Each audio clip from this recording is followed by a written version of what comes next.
This year marks the 18th anniversary of the day our nation was attacked by al-Qaeda. Thousands were killed on that day. Those who were just going to work, kids who were getting dropped off at daycare, and first responders, these brave men and women who rushed into those crumbling towers while everyone else was trying to run away.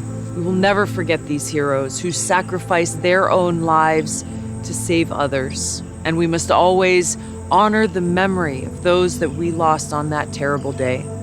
Now, after September 11th, President Bush went to Ground Zero and he stood in the rubble of those twin towers and said we would never forget, that we would seek out and destroy those responsible, issuing his rallying cry. Every nation in every region now has a decision to make. Either you are with us or you are with the terrorists. Like so many Americans across this country, I was moved by this rallying cry, and I made the decision to use my life to defend the safety, security, and freedom of the American people, to wear the uniform of our country, because I was determined to defeat and destroy the evil that visited us on September 11th. But unfortunately, our leaders failed us. They used that attack on 9/11 to set in motion a whole series of disastrous regime change wars, toppling dictators and engaging in nation building overseas. What we should have done was focus our attention and the full power of our resources towards defeating al-Qaeda, but we didn't.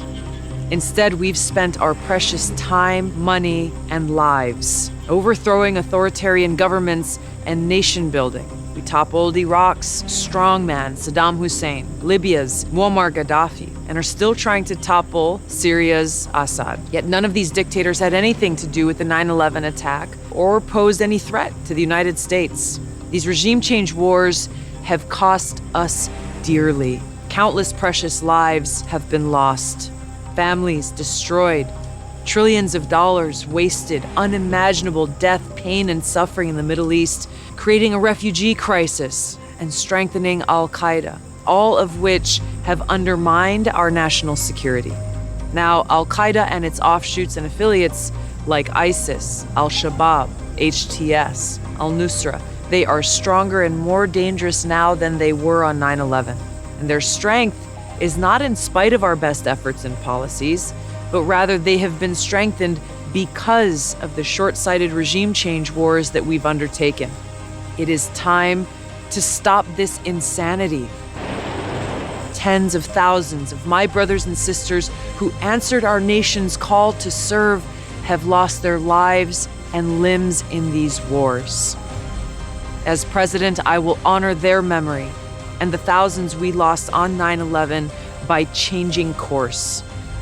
As president, I'll end our foolish, counterproductive foreign policy of carrying out regime change wars and nation building.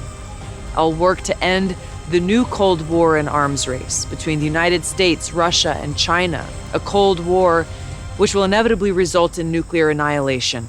I'll focus our country's resources on keeping Americans safe and rebuilding our own nation right here at home. Regime change wars are wars of choice. The war against ISIS, al-Qaeda, and their affiliates, it's not a war of choice. It's a war they started and will continue to wage against us. None of us want war. We all want peace. But unfortunately, it's not possible for us to just unilaterally end this war. Either we defeat them, including their ideology, or they will defeat us. But here is what we know to be true. When we stand united, we can never be defeated. So let us come together in this common spirit of love for our country and love for each other to defend our nation, our freedom, our future.